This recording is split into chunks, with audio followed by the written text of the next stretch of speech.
আপনি যদি আপনার ভালোবাসার মানুষকে, আপনার মনের মানুষকে, আপনার পছন্দের মানুষটিকে আপনার বশীকরণ করতে চান, আপনার বাধ্য করতে চান, আপনার প্রেমের পাগল বানাতে চান, তাহলে কোনো তন্ত্র মন্ত্র দোয়া তাবিজ কিছুই লাগবে না। জাস্ট আপনাকে তিনটা জিনিস সংগ্রহ করতে হবে।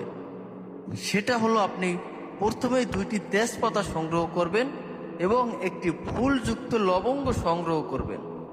এরপরে আপনি এর সাথে কিছু পরিমাণে কর্পূর সংগ্রহ করবেন। তো কিভাবে আপনারা কাজটা করবেন, নিয়মটা জানতে অবশ্যই আপনারা সম্পূর্ণ ভিডিওটি দেখবেন এবং ভিডিওটি শেয়ার করে আপনার টাইমলাইনে রেখে দিবেন, যাতে করে প্রয়োজনের সময় আপনি এই ভিডিওটি দেখে সঠিকভাবে, সঠিক নিয়মে এই টোটকাটি প্রয়োগ করে আপনার ভালোবাসার ব্যক্তিকে আপনার প্রেমের পাগল বানিয়ে আপনার কাছে নিয়ে আসতে পারেন।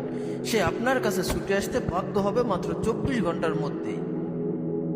প্রথমেই আপনাকে যে কোনো শনিবার কিংবা মঙ্গলবার সন্ধ্যার পরে ভালোভাবে পাক পবিত্র হয়ে নিতে হবে।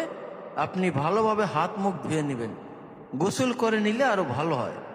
এরপরে আপনি যে কোনো একটা সাদা পোশাক অথবা হলুদ পোশাক পরিধান করবেন। এরপরে আপনি একটা নির্দিষ্ট নির্জন স্থানে বসবেন, যেখানে কোনো কেউ থাকবে না, কোনো সাউন্ড হবে না, এরকম একটা জায়গায় বসবেন।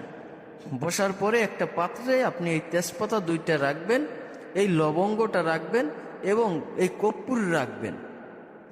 এগুলো আপনারা যে কোনো মুদি দোকানে পেয়ে যাবেন। বাজারে গিয়েই আপনি এই তেজপাতা, এই লবঙ্গ এবং কর্পূর সংগ্রহ করতে পারবেন।